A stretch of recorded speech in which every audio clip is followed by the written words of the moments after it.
বলিউড জগতে অজয় দেবগন ও তার স্ত্রী কাজল সর্বদাই চর্চার কেন্দ্রবিন্দুতে থাকেন।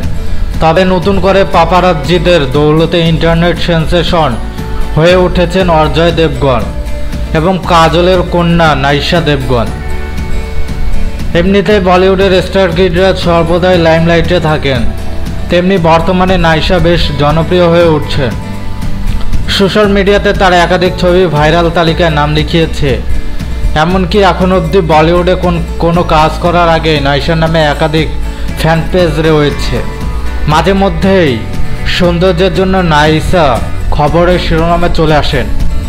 সম্প্রতি অজয় দেবগনের কন্যা নায়িশার লেটেস্ট একটি ছবি সম্প্রতি সোশ্যাল মিডিয়াতে ভাইরাল হয়ে উঠেছে, যেখানে তাকে দেখা যাচ্ছে একেবারে ওয়েস্টার্ন ড্রেস পরে। তার পায়ের বেশ খানিকটা অংশ খোলা রয়েছে এবং ঠিক এই কারণেই তিনি বিতর্কের সম্মুখীন হয়েছেন। তার পড়াশোনা প্রথম থেকেই হয়েছে বিদেশ এবং সেখানে তিনি বিদেশের স্টাইল চিরকাল ব্যবহার করে এসেছেন।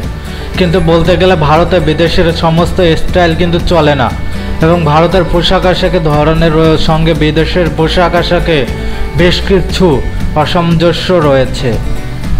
সঙ্গে তার পাশাপাশি চর্চার মধ্যে রয়েছেন তার বাবা অজয় দেবগন এবং মা কাজল।